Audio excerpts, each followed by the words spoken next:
It's time for Pep Air TV.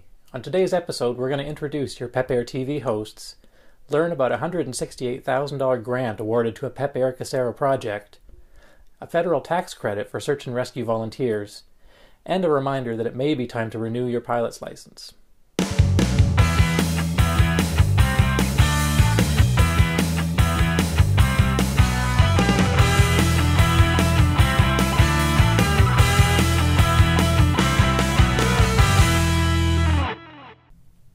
Thanks for joining us today. I'm your host, Dave Qualley.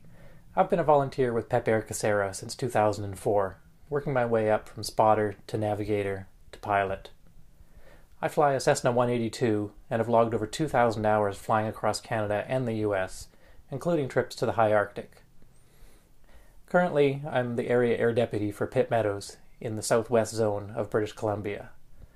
I'm also the senior flight marshal for John Lovelace's Century Flight Club, and I'm a director with the BC Floatplane Association. I'm Teresa Bernhardt, and I'll be your co-host on Pep Air TV.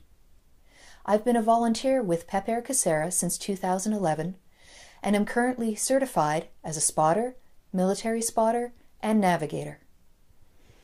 In 2012, I earned my private pilot's license and own a Cessna 150. Our goal with Pep Air TV is to highlight the work of Pep Air Casera volunteers, to keep members informed of the latest news in the SAR world, and to provide the public with an education of the Canadian SAR system.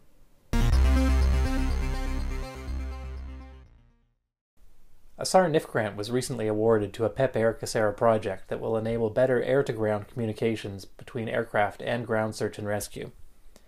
NIF stands for New Initiatives Fund and is administered by the National Search and Rescue Secretariat. The SAR NIF provides annual funding for projects or initiatives that will improve the National Search and Rescue Program.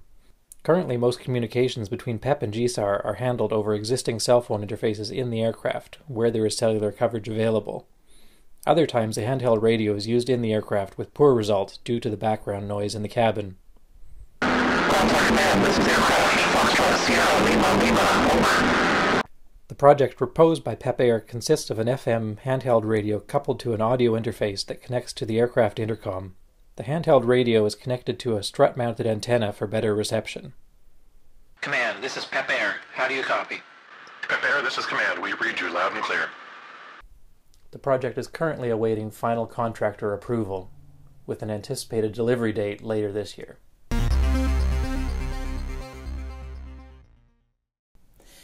In the fall of 2008, Transport Canada introduced the Aviation Document Booklet.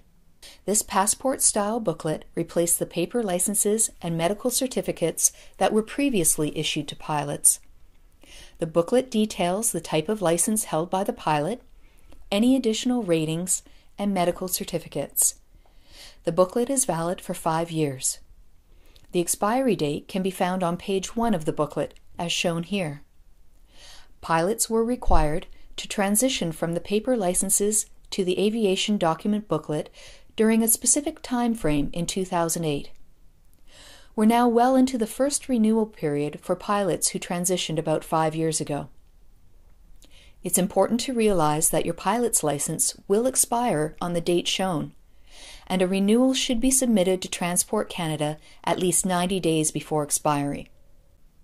Check your license expiry date now, and submit your renewal if necessary. You don't want to be surprised at your next Casera pre-flight document check.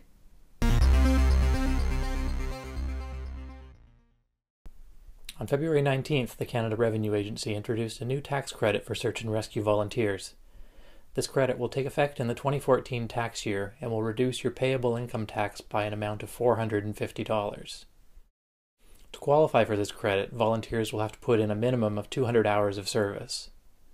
In the case of Casera members, your hours will be reflected in your CMS record.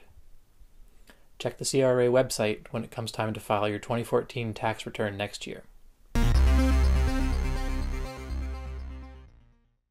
That's all for this episode of Pep Air TV. We have some exciting topics and interviews lined up for future episodes.